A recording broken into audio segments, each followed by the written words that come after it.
Assalamualaikum warahmatullahi wabarakatuh. Nama saya Muhammad Arif Kusuma. Saya dari kelas Informatika A1.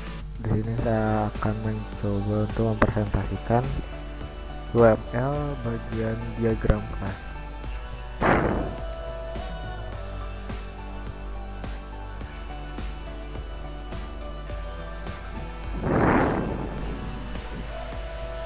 Yang pertama, pengenalan UML. UML atau Unified Modeling Language merupakan pengganti dari metode analisis berorientasi objek dan desain berorientasi objek yang dimunculkan sekitar akhir tahun 80-an awal dan tahun 90-an. UML adalah bahasa untuk menspesifikasi, memvisualisasi, membangun, dan mendokumentasi artefak atau bagian dari informasi yang digunakan untuk dihasilkan oleh proses pembuatan perangkat lunak. Artefak tersebut dapat berupa model, deskripsi, atau perangkat lunak dari sistem perangkat lunak seperti pada pemodelan bisnis dan sistem non-perangkat lunak lainnya. Nah, di sini saya akan sedikit mempresentasikan tentang kelas diagram. Kelas diagram adalah salah satu jenis diagram yang paling berguna di UML. Hal ini karena dapat dengan jelas memetakan struktur sistem tertentu dengan memodelkan kelas, atribut, operasi, serta hubungan antar objek. Kelas diagram menggambarkan serta mendeskripsi atau penggambaran dari kelas, atribut, dan objek. Di samping itu juga hubungan satu sama lain seperti pewarisan, containment, asosiasi, dan lainnya.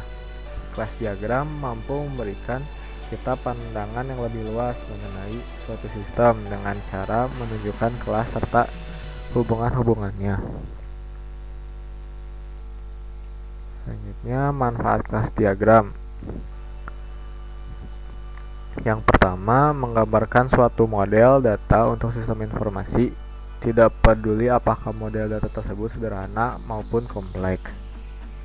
Yang kedua, mempelajari kelas diagram maka akan meningkatkan pemahaman mengenai gambaran umum skema dari suatu aplikasi. Yang ketiga, mampu menyatakan secara visual akan kebutuhan spesifik suatu informasi serta dapat menyebarkan informasi tersebut ke seluruh bisnis. Yang keempat, dengan kelas diagram dapat dibuat bagan secara jelas dan terperinci dengan cara memperhatikan kode spesifik apa saja yang dibutuhkan suatu program sehingga mampu mengimplementasikan ke struktur yang digambarkan. Terakhir, kelas diagram mampu memberikan penggambaran implementasi independen dari suatu jenis sistem yang digunakan, kemudian dilewatkan di antara berbagai komponen-komponen lainnya.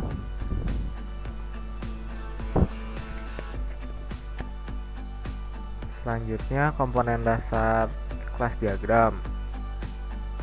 Yang pertama, di bagian atas berisi nama kelas.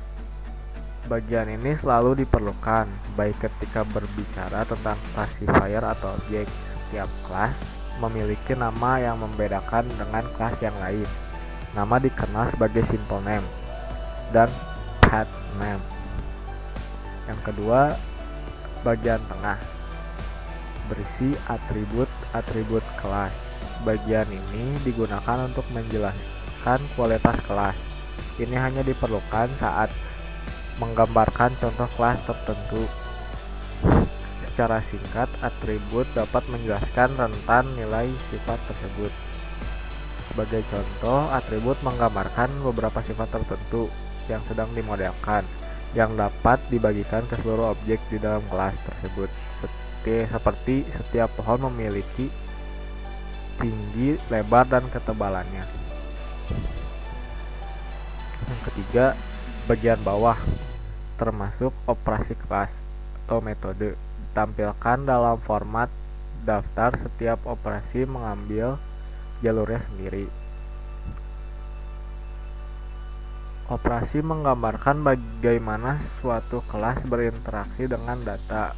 Objek dapat mewakili suatu yang real atau nyata dalam domain problem kita. Sebagai contoh, seorang konsumen, sebuah barang, seperangkat komputer, dapat juga berupa sebuah konsep seperti pengembalian buku, pembayaran, dan lainnya. Dari objek-objek ini maka dapat kita abstraksikan candidate kelas yang bisa terlibat. Selanjutnya, hubungan antara kelas.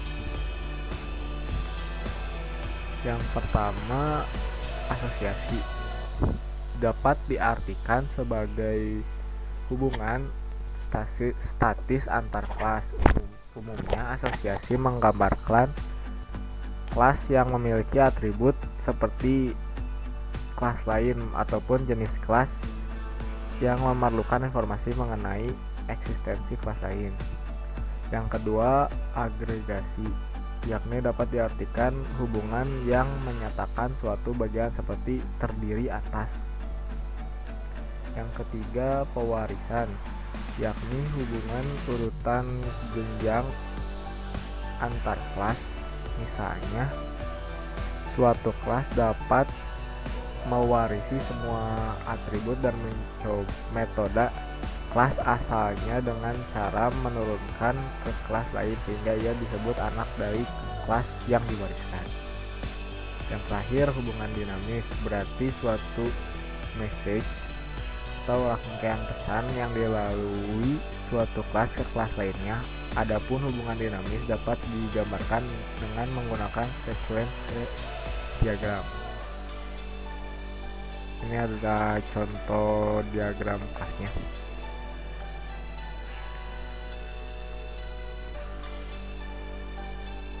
Ya, mungkin sekian dari saya.